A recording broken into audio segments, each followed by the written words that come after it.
Have you spent more time at home than you'd wanted to this year? Well, then perhaps it's given you a yearning to redecorate. Maybe you finally booked that builder to start on the extension you wanted. Or perhaps you spent your time scrolling through estate agents' websites, plotting your big escape. I know I've been stuck at home doing all three, which is why I am so delighted to be able to take you to a magical world of clutter-free services and ever-clean bathrooms as we visit the most incredible homes in the UK. The quest to find the Royal Institute of British Architects House of the Year is back. This is one heck of an overhang. The judges have whittled down hundreds of entries from across the UK to select their long list of contenders for the 2021 prize. This particular race, it's a really tough one. We're peeking behind closed doors. Am I allowed to look in? Not that one. Yeah, I just did. From buildings that reimagine the familiar, holy oast, to homes full of unexpected delight. You have a tree in the house. Inside. I mean, outside, inside. The houses we'll see will be cut down to a short list of just 7, before we find out in the final programme which is House of the Year 2021. Wow. Now that's nice.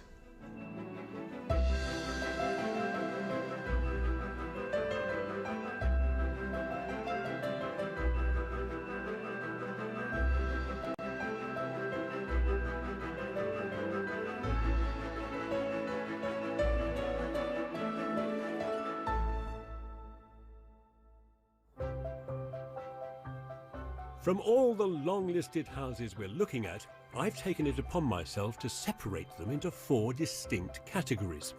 In later episodes, we'll be looking at houses that use materials in new and beautiful ways, houses that solve problems, and houses that reinvent our favourite types of buildings. This time, we've got a crop of houses that take you by surprise. These are buildings that, well, they make you sit up and take notice, that jolt you out of the humdrum of everyday life. Some jump out at you like brash friends that you've lost contact with many years ago, and others just tap you on the shoulder quietly, but brimming with eccentricity. Be they mansions, maisonettes, water towers, or beach houses, these are all homes that refresh and invigorate. Exploring these houses with me are the design expert and writer Michelle Gunderhin. It just feels gorgeous. And the architect Damien Burrows. I mean, you're just showing off now, aren't you, really? Our human brains make all kinds of assumptions about what we should expect in different situations. So you say rural Norfolk, and I, for example, will instantly think of cows, waterways, and charmingly rustic windmills.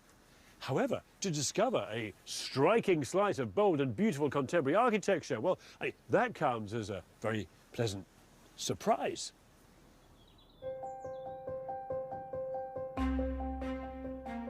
And so, prepare to be surprised by our first long-listed house. Somewhere in this familiar Norfolk landscape of wide-open fields dotted with traditional villages lies something futuristic. Michelle Gunderhin has come to find it. Whoa! How did that get there? Thunderbirds are go. This 21st century space rocket of a building is the water tower.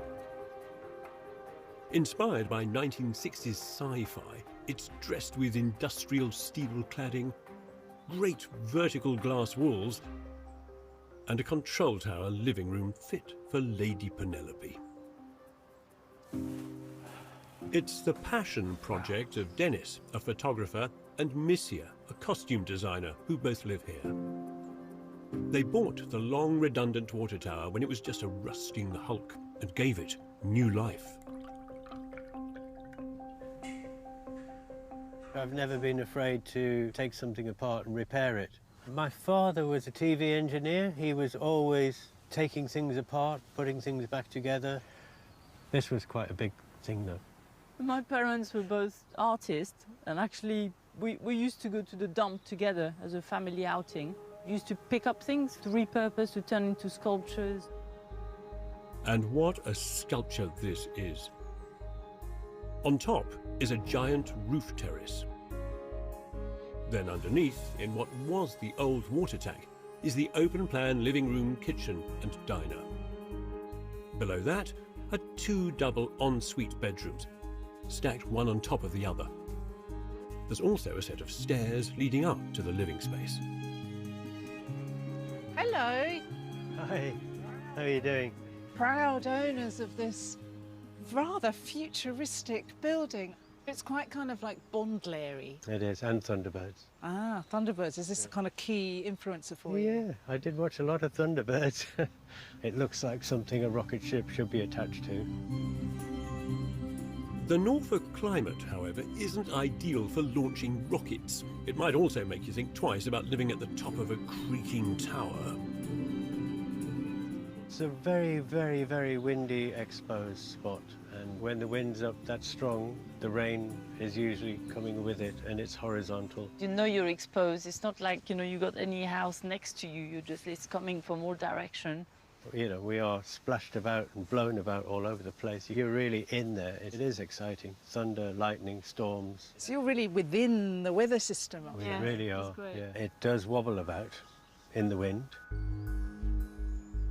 But it doesn't fall down, thanks to an ingenious piece of engineering that greets you as soon as you walk in. Oh, wow. That's incredible. I was not expecting this. This is not just any staircase. It's made from 132 individual blocks of super strong cross-laminated timber, layers of wood glued alternately at right angles. Piled one upon another, they form a giant corkscrew that helps pin the tower to the ground.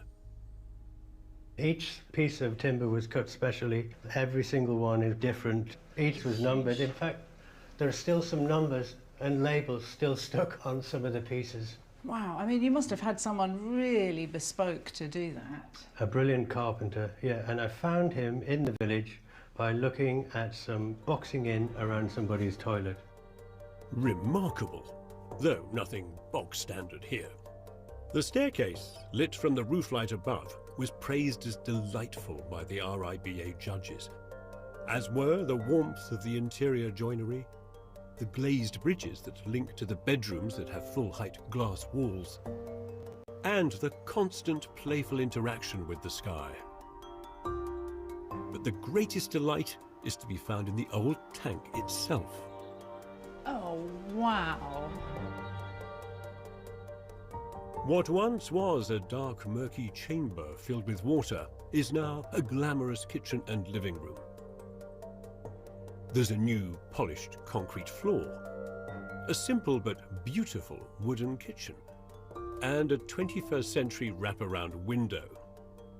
But what's surprising is how much of the old building is on show.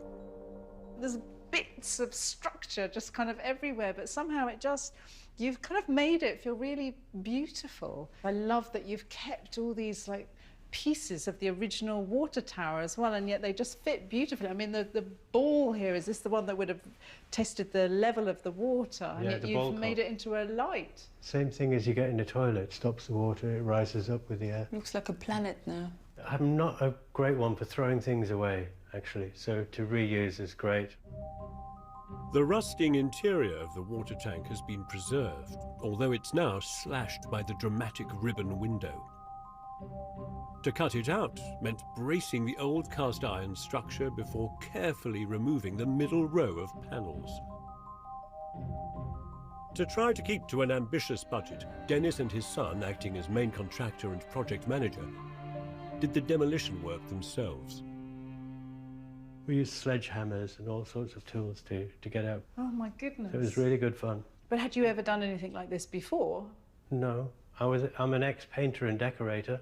I was physically here quite a lot. We converted a shipping container and I stayed in there at weekends. Oh my goodness, this is true dedication to the cause. One day I came out and looked up and I thought, oh no, what have I done? I've really taken on too much. This is too much.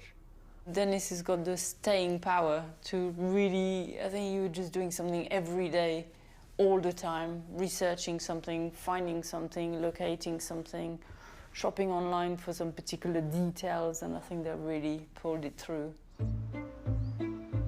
For their architect, Mike Tonkin, this was a project like no other, with a client like no one else he'd ever worked with.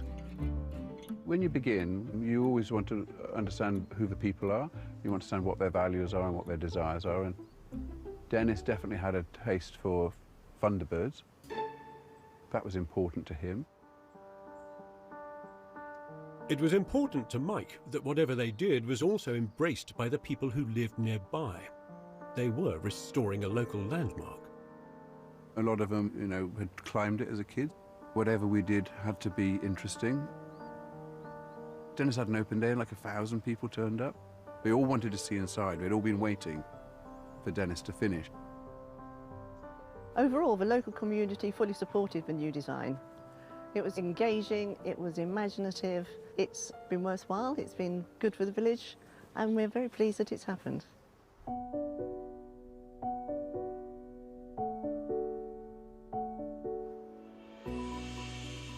When Dennis and Missia took on this build, it was quite a gamble.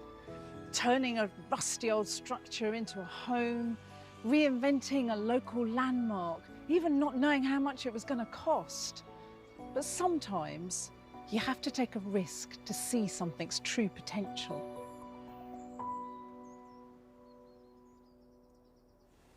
We've seen one surprising house, 4 more to go before you find out which will make it onto the shortlist for House of the Year 2021.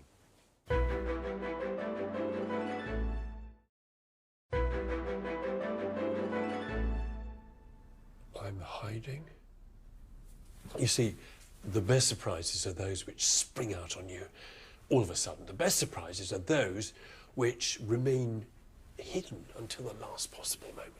And I am now invisible.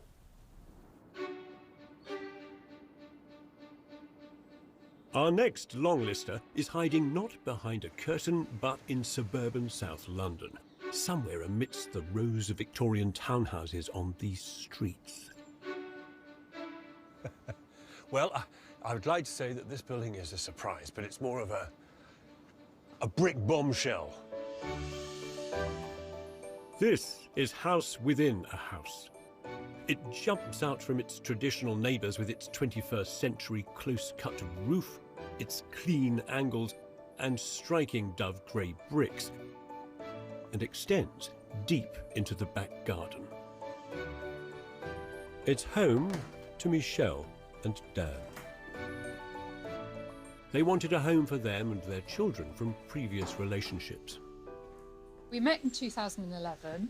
I had 1 boy and Dan had 3 boys. And then we had a boy together. So we ended up with 5 boys. We moved into a rented property and then we started to make plans to get our own place. We also wanted lots of space that was communal, where we could get together and, hang out. They've got that and more. The ground floor has a playroom, a study, and a living room and kitchen diner.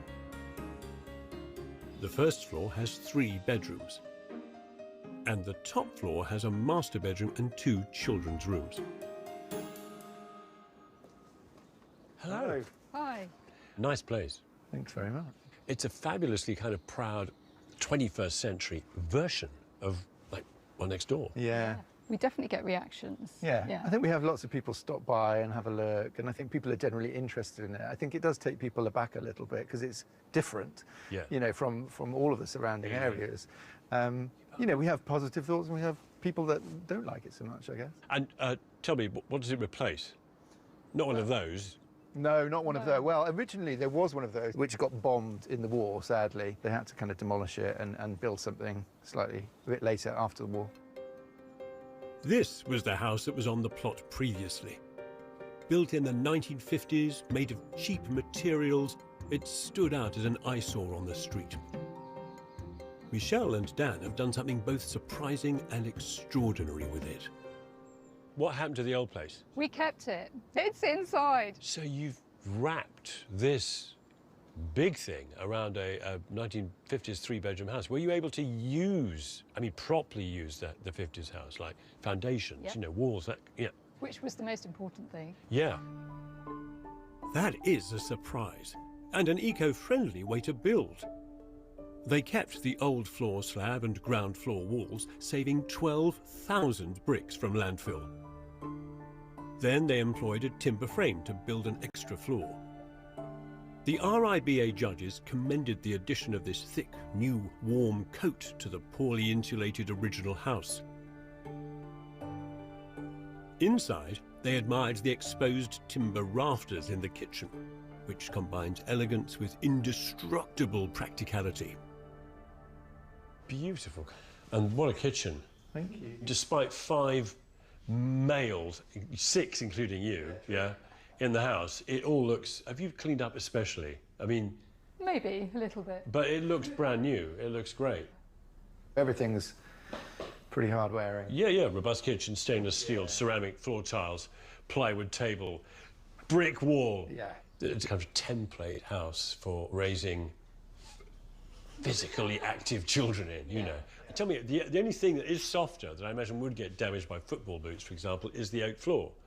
But that seems to have survived so far. Yeah, I mean, it survived skateboarding, football boots. So yeah. what do they do? They sort of skateboard along here, jump the step and then carry on out, yeah? Yeah. They do a bit of that. Yeah. So, architectural masterpiece and skate park. House within a house is relaxed, unpretentious, unfussy. Luxury here comes in the form of light and space, from the dramatic sun-drenched stairway to the top-floor bedrooms, which have soaring, skylit, vaulted ceilings. It took Dan and Michel 2 years to complete House Within a House. Michel project managed, and they were both as hands-on as they could be, although not always without complication. We'd always imagined that we'd have a concrete floor downstairs, and so we tried to pour a concrete floor with our contractors rather than getting a specialist, and for some reason the mix went horribly wrong, and so we had to abandon that one. They stayed up all night waiting for it to dry, but it never did. No, it was a horror show. Oh. So the oak floor is a correction? Yeah, a bit. Victory was hard won here, but it was all their own work. And everyone loves a redemptive tale of toil and transformation, of a Cinderella house. If you despair of ever being able to organize your chaotic life in your house that really doesn't suit your family needs, if you despair of never being able to own anything as beautiful as this, then, well, think again. It might be possible. This is a house in which you can play football indoors, which you can skateboard through. This is the 21st century template family home.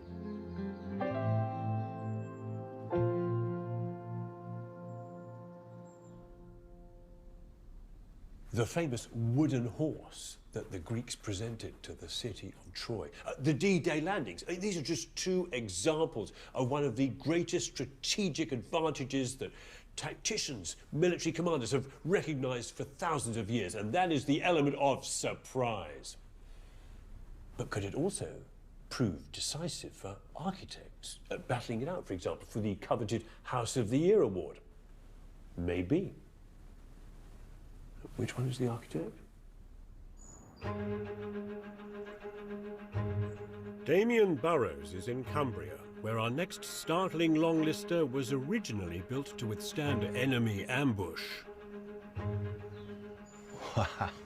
It almost feels like I should be rallying the troops, ready to lay siege. Today, this 700-year-old citadel contains its own hidden surprise. From the outside, Peel Tower House is a formidable Grade II listed fortress, wearing an impenetrable armour of rugged Cumbrian stone.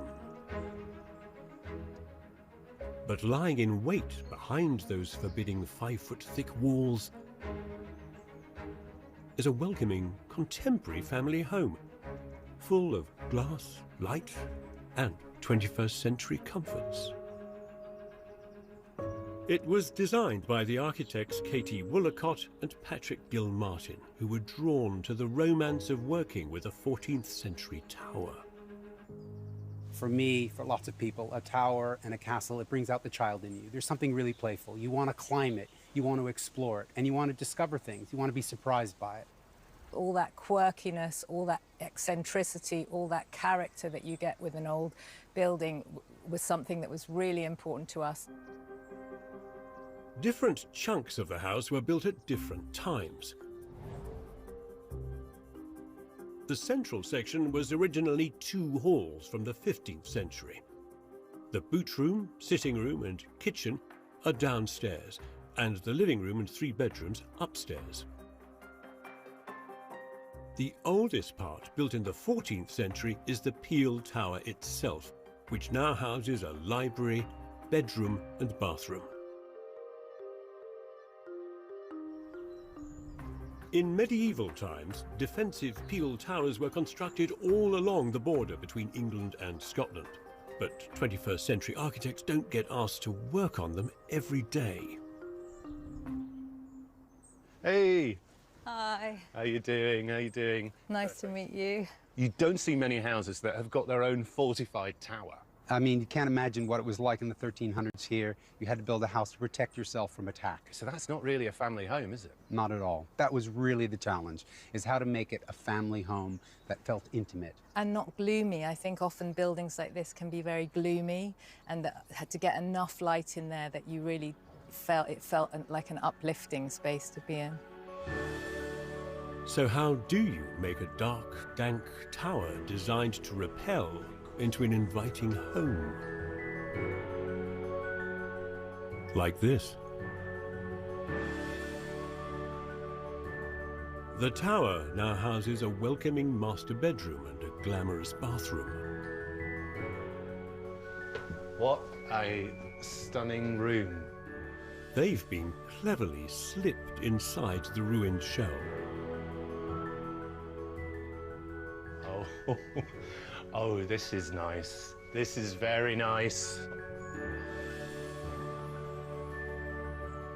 I mean, you're just showing off now, aren't you, really? The RIBA judges commended Patrick and Katie for sensitively modernising the tower, while holding on to its character and history. Their masterstroke was keeping a respectful distance between the new rooms and the ancient walls. The windows, they don't go all the way to the edge. You've pulled them back. We really wanted you to feel like you were inside a ruin, and if you hadn't put the glass wall in and you'd gone to the edges, you wouldn't have felt that way. I mean, I think lying in this bath, staring at that wall and out to that historic landscape beyond just feels like you're being seeped in this history, doesn't it? It does, and I noticed that boiling oil has been replaced with essential oils. From outside, you'd never guess such decadence lay behind the unwelcoming arrow-slit windows. And Patrick and Katie have smuggled in another surprise. They've left a space between the old and new walls, so that one side of the tower becomes a giant light well to illuminate once gloomy rooms.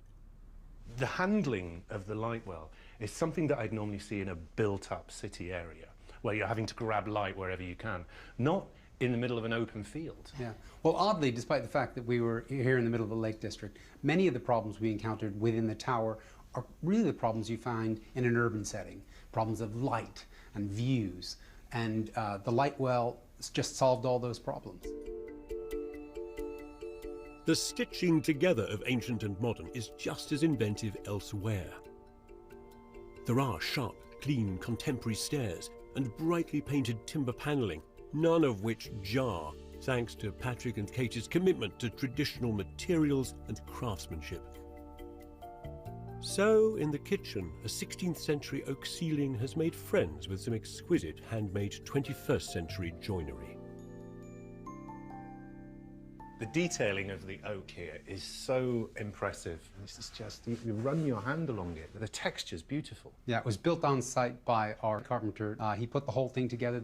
The timbers run right up through the floor. It took a long time, it took a lot of patience. I mean, the level of dedication just sings inside this house. I mean, I really think it's best if you just love the house and you love its history. And if you do that, everything falls in place. Outside, a bit of tough love was needed. White concrete render had to be stripped off, and the entire roof was correctly reslated in a great Cumbrian tradition. What makes it different from normal slate roofs is that you are getting a larger slate at the bottom to a very small slate at the top. Our labourers pull out all the slates, they mark every slate, they measure it from top to bottom, number the slates, and then that will show us how many there is of each size. It's known as a diminishing courses roof.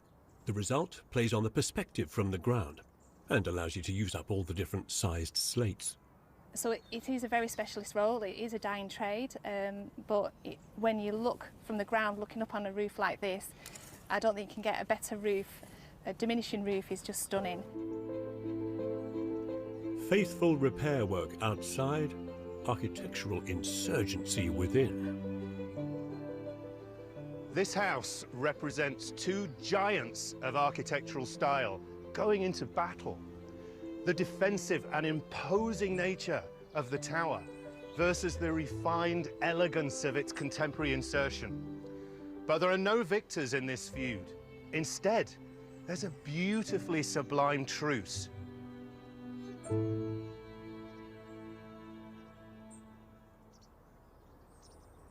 Two more startling homes to see before we find out which will be shortlisted for the 2021 House of the Year.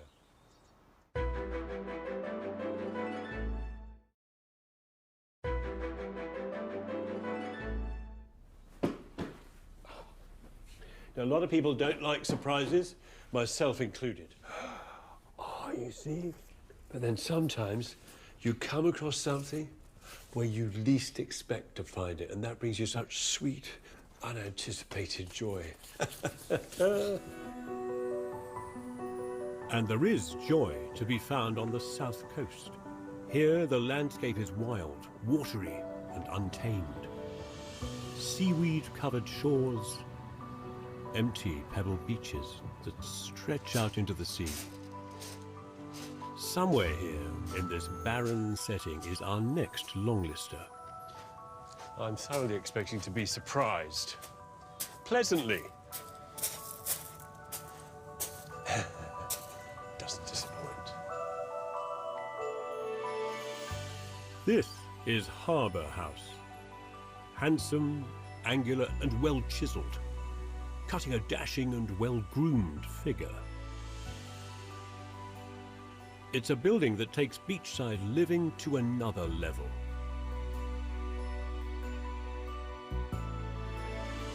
Harbour House is an upside-down house, with the ground floor given over to 3 bedrooms, an all-important wet changing room, and a family room. Upstairs, there's a master bedroom with a dressing room and the kitchen dining living space, opening out onto a deck which faces the waterfront.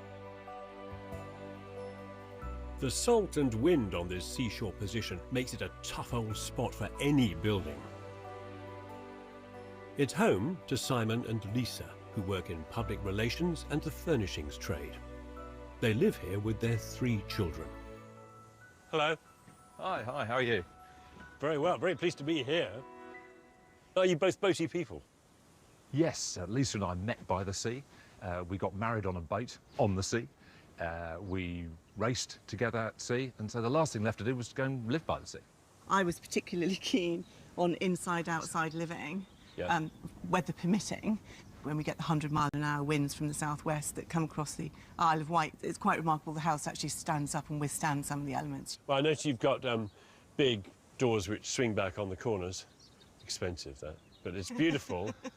And they're big, chunky ones as well, you know. That's heavy-duty glazing. Tough, salt-resistant, wind-resistant, sea-resistant, just like its owners. Exactly.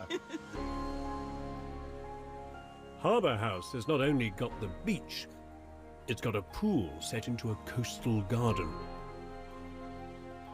That poised and elegant personality starts to really show off up on the first floor. designed to dazzle you with a panorama. It's very glamorous, desirable, beautiful, you know, sleek. It ain't stuck up, though. It's been fashioned out of rough, plain materials. When people built things hundreds and thousands of years ago, they used bricks and they used wood. I think it's quite simple finishes in a way. And this reminds me of a timber deck of a boat, this, you know, or maybe even being inside a boat, you know, lined with timber. Yeah. Not that it's all sea dog practicality here, far from it. What's interesting here, first of all, is the mirror, which I should imagine is, most people would say, nightmare to keep clean. Yes, but it's not, because you can see the marks. Oh, there speaks a tidy person. Yeah, so you can see the mark in order to clean it off. Yeah. So how many times a day do you clean the glass? Every time I've cooked. And I can see in the mirror what everybody else is doing in the room, because sometimes, you know, when one is cooking, you get left out of the party, whereas I can see what's happening and also interact. The mirror pulls off another useful trick. Whichever way you look, you get an engaging, busy view full of seaside activity that fills the house and dissolves the glazed walls to nothing. And the glass just slides away, yeah? Exactly so. Having said that, it slides away on what looks like railway tracks. They are so substantial. And this is chunky, goodness me. And they're heavy? Yes, these things are very heavy. Yeah. You need to... It's our daily workout. Oh, my Lord. If it's difficult to push on precision tracks, try lifting it 20 feet into the air. Each bit of glass weighs in the region of 3/4 of a tonne. So we had to crane it in from the yard next door. The heavier the weight, the bigger the crane. There wasn't enough space on the drive at the house, so they had to lift the glass over some very expensive boats, with workers in the harbour looking on. We got a big crane came in here, sat there, and they lifted it over, and everyone was watching out the window of the harbour office, lifting over the boats, thinking, oh, don't drop it now. Yeah, I definitely had my fingers crossed. I was a little bit worried, because we'd have been very unpopular if we had smashed a couple of boats, but no, it was all fine in the end. John Pardee was the architect of Harbour House. His task was to make a home that both stands out as a piece of architecture, but also fits into its surroundings. The scruffy quality of this area really inspired me. It's horrible being thought of as an architect that just does posh houses. I get really excited by those that don't have a high budget. The ones in kind of areas that aren't high-end makes you just work a bit harder. That's nice, and I don't want it to be too showy. I wanted it to be just unpretentious in its way. I wanted a house here to just fit in. And there is so much to fit in with. This is no remote coastal bolt hole. The house sits right in the thick of everyday life. If you want to know how engaged this building is with the general public, just outside the window is a local cycling group and the public toilets. Bang on.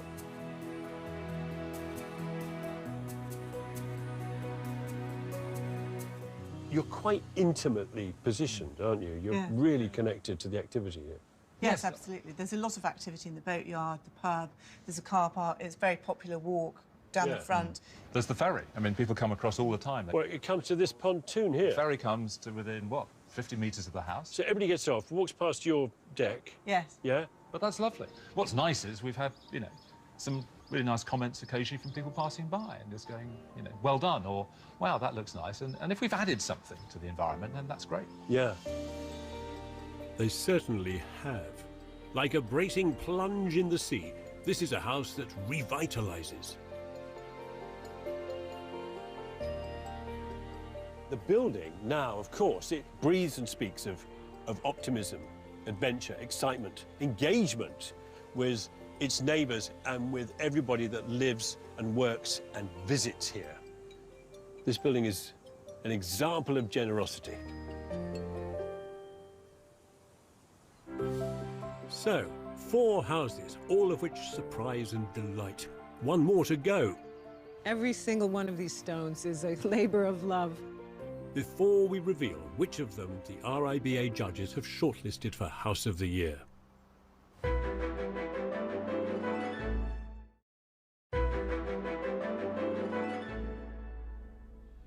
There are many things that accepted wisdom tells us don't mix well. Blue and green, oil and water, toasters and bathtubs. But some combinations can appear to be so wrong. Actually, they turn out to be exquisitely, sublimely right. Oh, wow. Oh, wow. Oh, that is so good.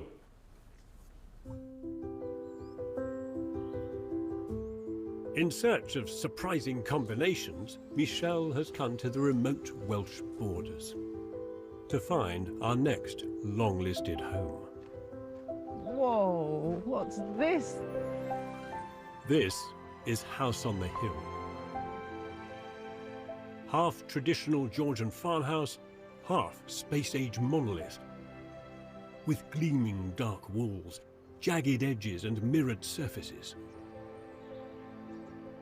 Inside, it's a temple to airiness and light. The old farmhouse now houses a triple-height art gallery, 2 bedrooms and a study. Downstairs in the new west wing, there's a large open-plan kitchen and dining area that evolves into a comfortable living space. Upstairs, there are 2 ensuite bedrooms and an office, which opens onto a balcony. The design mastermind behind this building was the architect Alison Brooks. I imagine that many people would think if you're going to extend a big, beautiful stone building like this, you would just use more stone and make it look like it had always been part of that building. Well, I always think that when you're working with historic buildings, it's much more effective to do something that contrasts it. The farmhouse is the kind of serious and imposing building, and the West Wing is much more informal. But it's so different though. I mean, did you have problems with planning, getting it through? Initially, yes. We did have to go to appeal after the first submission. It was the first time I'd had a planning application refused. I can understand their nervousness though, because I imagine if you said, I've got this beautiful stone building and I'm going to add a big black, zigzaggy, modern, massive window building, it sounds like, well, that's never going to work. But this strange combination does work brilliantly. The new West Wing might seem at odds with the old place, but it is quieter and subservient, as if it were an angular shadow of the Georgian farmhouse. Inside, there's no sense of separation between the new and the old. Boundaries are blurred, with living, dining and cooking spaces joined together. Nothing is straight either. Everything is at a slight angle, from the roof lights to the corners and walls. The RIBA judges praised these skewed geometries, which lead your eye and then gently lead you on to explore new spaces and encounters in the building.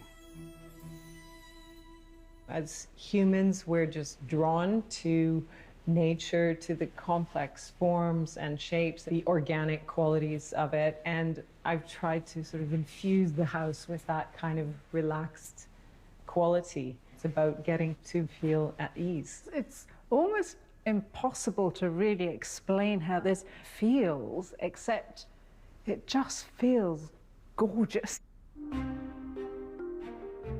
That gorgeousness perhaps stems from how the angles converge on arrival points in the building. Points that turn out to be places for making contact with the natural world outside. There are at least 3 ways of seeing out in every room in the house. There's always at least 2 windows and a roof light, or at least 3 windows pointing in different directions, so that every space in the house is able to capture light at different times of the day. So you're always able to sense the landscape and to sense light coming in different ways. Astonishingly, this painstaking project took 10 years to complete. It was finished in stages. The grand finale was the pool area within a walled garden. There is this wonderful kind of passage from the kind of original stone house through the open fluidity of the west wing, and then we've come completely out into the open and sort of ending with a walled garden. I've always loved walled gardens, and you really need it in the climate of this place. The wind comes kind of roaring up the side of the valley, and you just really need this kind of shelter. Alison wanted the walls in the garden around the pool also to be built in a very particular way. We decided to use mortar-free stoneworks. There's just something very beautiful about dry stone wall, where every one of these stones was really fitted by the craftsman, the builder, the stonemasons who made this. So every single one of these stones is a labor of love. It was certainly a labor of love for the mason who had to select and fit each stone, like making a jigsaw as you go along. You know, any of these stones could have had bits sticking out, and you just generally chip them off we use the back, so the square back edge of an axe. Yeah, it's a time-consuming job, very time-consuming. Yeah, I don't get asked to build walls like this very often, if ever. It's just really expensive. It's just really, really expensive wallpaper. Architecture like this does not come cheap. But then, House on the Hill exudes excellence. It's designed with an obsession with geometry and built with a commitment to craftsmanship. This house is full of surprising contrasts. There's lots of things that shouldn't really work here, but they do. And that's entirely because of the detail and precision of the architecture. And that's what makes it so exciting and energizing. 5 eye-opening homes that make you look twice and elicit a sharp intake of breath. But one big surprise remains. Which of these stunners will the RIBA judges put through to the shortlist? Will it be the water tower, Thunderbird's rocket launcher among the barley fields of rural Norfolk? House within a house, the 1950s eyesore that was transformed by its 21st century wrapper. Peel Tower House. On the outside, a dark, medieval, fortified tower. On the inside, a light, modern, welcoming home. Harbour House. The beachside home that's ready to kick off its heels and get real. Or House on the Hill. The house with few walls and even fewer right angles, but so much flow. Amin Taha, chair of the judging panel, has the verdict. So you've shortlisted 2 buildings. Which is the first? The Water Tower House. The jury decided to shortlist this because it's actually making reuse of more recent industrial buildings. Very, very strong sustainability angle on this. So it's been approached with delight and some humor, and very, very carefully done for dramatic effect. Once you're inside, you can see the spiraling staircase. The staircase itself is a prize. And then you get to the top, and then suddenly the view completely, of course, opens up. It's very, very powerful. Bit shocked, really. Yeah. That's great. Amazing. Yeah, I wasn't expecting that at all. So, Water Tower gets on the shortlist, but there's room for one more surprising house. So tell me about the second project that you shortlisted. House on the Hill. I think it surprised us by the complexity of it. A side extension could be a very rigid, predictable box. And instead of using the classical rigid grid, it's more organic to give a slight kink to every part of the grid. I mean, she starts with kind of formal geometry and keeps just removing, adding, shaping it very subtly, very slightly. you end up with quite surprising, interesting results. And sometimes you can't see the end of a corridor or the end of a room. You're interested in where's this view taking you. Amazing. That's incredible. That's really great news. So the competition continues with Water Tower and House on the Hill making the shortlist. 5 more will join them before we find out who's won the RIBA House of the Year 2021. These astonishing homes speak to our collective craving for surprise. If you like, they're the bricks and mortar equivalent of the dramatic plot twist, the denouement at the end of the whodunit, or that chance encounter with an old friend. But these buildings go beyond the cheap thrill of shock value. They offer moments of unexpected delight, magic, and wonder. Next time, we'll be looking at houses that showcase fine materials and exceptional craftsmanship. Look at this. This is incredible. 5 more extraordinary homes to take your breath away. You have a tree in the house. That's magical.